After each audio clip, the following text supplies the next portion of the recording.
USAID, o maior escândalo eleitoral e como interferência americana expulsou Bolsonaro do poder em 2022. Você está assistindo ao Polarizado, o canal de notícias que traz os fatos sem filtros. Se ainda não é inscrito, deixe seu like e se inscreva agora para ficar sempre atualizado.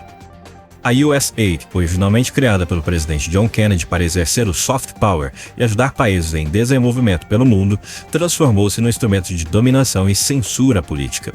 Segundo denúncias, a agência foi usada para minar a campanha de Jair Bolsonaro nas eleições de 2022 e para implantar nos bastidores um verdadeiro polvo com seus tentáculos de censura no Brasil. When populist waves swept the world in the US in 2016 with Trump, and with what happened all over Europe with Marine Le Pen and Matteo Salvini and Nigel Farage, USAID declared censorship holy war against every single populist group, including Bolsonaro. Steve, I'm telling you right now, if USAID did not exist, Bolsonaro would still be the president of Brazil, and Brazil would still have a free and open internet.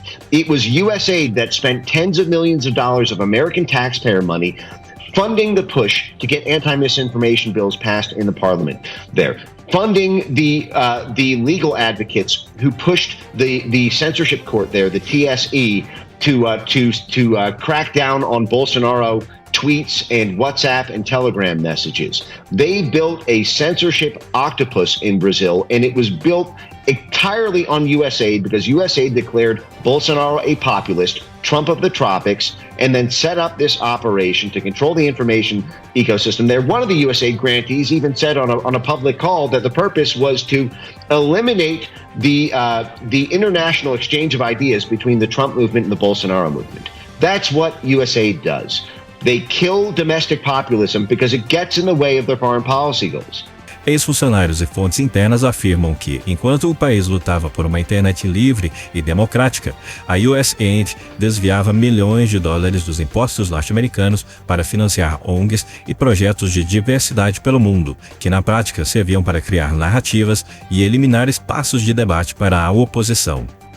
$1.5 million to advance DEI in Serbia's workplaces, $70,000 for a production of a DEI musical in Ireland, $47,000 for a transgender opera in Colombia, $32,000 for a transgender comic book in Peru.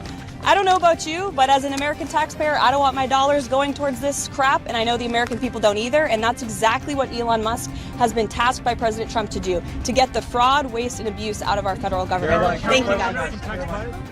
Now, President Trump ran for office saying, I'm going to review every single penny in the federal budget.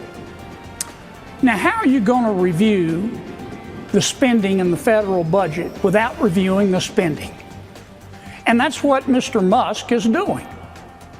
Now, many of my Democratic colleagues and some of the tofu-eating wokarati at the USAID are screaming like they're part of a prison riot because they don't want us reviewing the spending. But that's all Mr. Musk is doing, and he's finding some pretty interesting stuff. To my friends who are upset, I would say with respect, call somebody who cares. They better get used to this. It's USAID today, it's going to be Department of Education tomorrow. And really, here's what's going on. For 4 years under President Biden, the people in charge ask one simple question. Who needs to pay more in taxes? Who needs to pay more in taxes? Well, that's not the question that the Republicans and President Trump are going to ask. Our question is, what the hell happened to the money? And that's all that's going on. Essa verba, financiada com dinheiro do contribuinte americano, alimentou uma rede de censura e manipulação do debate público, garantindo a ascensão de um projeto ideológico que, segundo os críticos, derrubou a possibilidade de reeleição de Bolsonaro no Brasil em 2022. He's done a great job. Look at all the fraud that he's found in this USAID. It's a disaster. What the people, radical left lunatics, they have things that nobody would have even believed. The whole thing with $100 million spent on you know what, with money going to all sorts of groups that shouldn't deserve to get any money, with the money, I'd like to see what the kickbacks are. How much money has been kicked back? Who would spend that kind of money to some of the things that you read about and I read about and I see every night on the news and every morning when I read the papers? Who would spend money for that? I would say this, the people that got all that money, are they kicking it back to the people that gave it from government? No, that's, to me, very, very corrupt.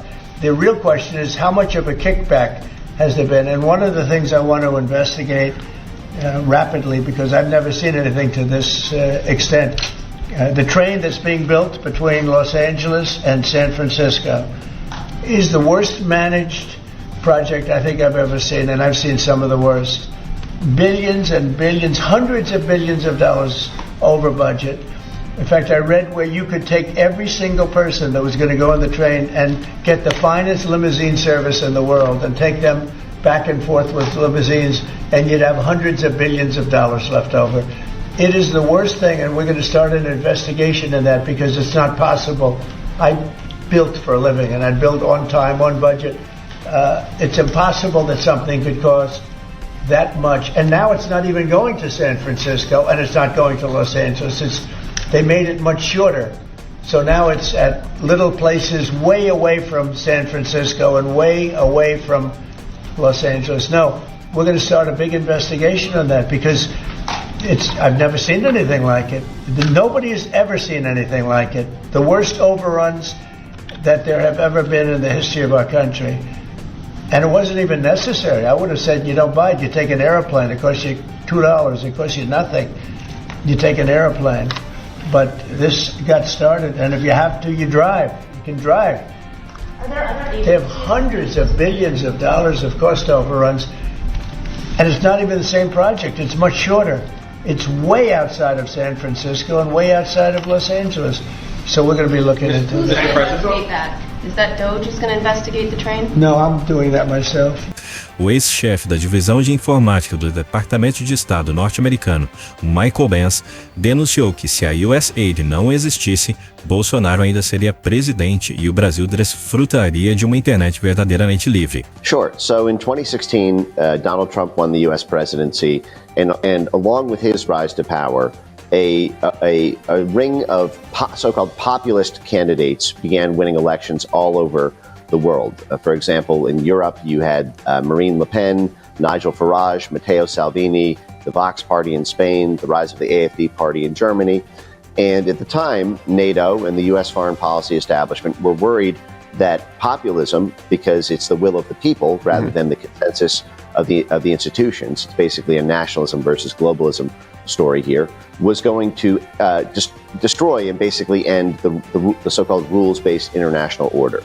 Brexit would give rise to Frexit, Spexit, it'll exit, Grexit. The EU would come undone, NATO would come undone, and the ring of populist leaders in countries in South America and in Central Asia would form what they feared was essentially a new non-aligned movement. The non-aligned movement was this pact of countries during the Cold War who said that they were not aligned with either of the two major powers, the U.S. or the Soviet Union, that they would do business with both, which was a big thorn in the side of the U.S. foreign policy establishment who wanted to starve out the Soviet Union economically and block the interlinkages. So they feared that these populist political candidates would, destroy the rules-based international order and form this new non-aligned movement bloc. And so when Bolsonaro won the election in October 2018, USAID and its web of sister entities in the foreign policy establishment, in particular the National Endowment for Democracy,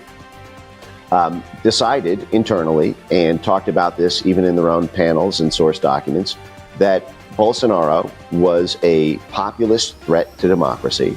And as democracy promotion programs, USAID is and National Endowment for Democracy are, that they then had the remit to overthrow the government of Brazil in order to stop the populist attack on democracy there. And so what they did is they then flooded the zone. They more than doubled the USAID budget and NED budget for Brazil, more than doubled the so-called foreign assistance. But what they pumped that into were into anti-Bolsonaro institutions. And what really activated me on this issue as someone who's centrally focused on internet censorship is that USAID and NED capacity built, meaning they funded and built all of the key institutions inside of Brazil that Brazilians think, if they don't know this backstory, are Brazilian, but are in fact on the payroll of the U.S. government in order to advocate for the passage of censorship laws and even to construct the machinations and operations of the very censorship court, the TSE. This is the subsection of the Brazilian Supreme Court that's responsible for adjudicating elections and for censoring the internet in the name of preserving the integrity of elections. Right. This is the Moraes judge. Moraes, yeah. And so they packed that court.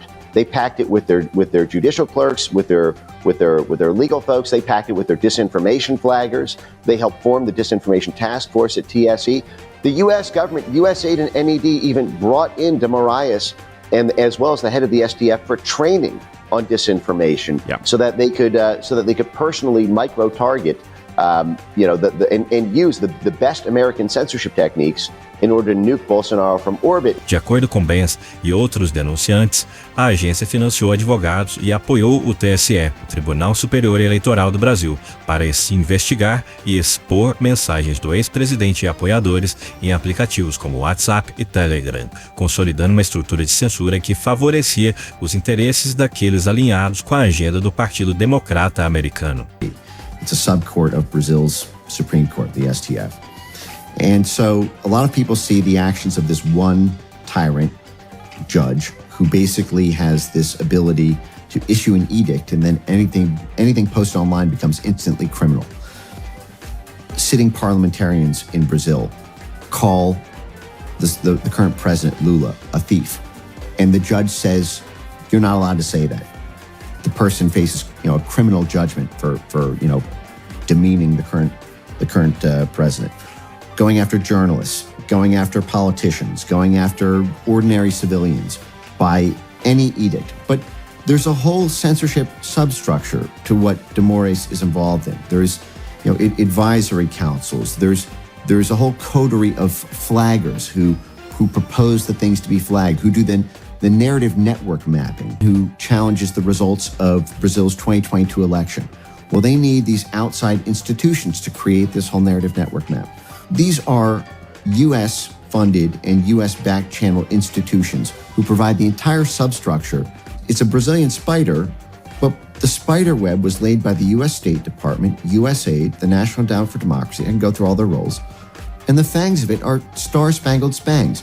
This is the U.S. the U.S. State Department trying to take out its political opposition in Brazil. They went to war with Bolsonaro. They called him Trump of the tropics. They're waging the same campaign against Bolsonaro that they did through their own intermediaries to take out Trump during his term, to censor him on the internet there, and that they're using to censor Trump today through their work with the EU. They're just doing that in Brazil to stop Bolsonaro. Além disso, a interferência da USAID se estendeu à formação de uma rede de ONGs, como Sleep Giants Brasil, Instituto Felipe Neto e outras, que ao receberem recursos milionários dos Estados Unidos, ajudaram a reconstruir o aparato de censura e manipulação ideológica no Brasil. O golpe financeiro e político, orquestrado agora por Trump e apoiado por Elon Musk, que liderou um painel de cortes de custos para desmantelar esse esquema, representa o fim de um ciclo vicioso que sustentava o poder dos censuradores e autoritários no país. Enquanto o sistema alimentado por dólares americanos tentava perpetuar a ditadura ideológica e censuradora no Brasil, a reviravolta promovida pelo desmonte da USAID ameaça desestabilizar toda essa estrutura. Com o corte dos repasses e a investigação em curso, que já conta com um requerimento no Brasil de abertura de CPI, o desequilíbrio pode levar à queda do sistema que impedia a livre circulação de ideias e a verdadeira soberania nacional. Você está assistindo ao Polarizado, o canal de notícias que traz os fatos sem filtros. Se ainda não é inscrito, deixe seu like e se inscreva agora para ficar sempre atualizado.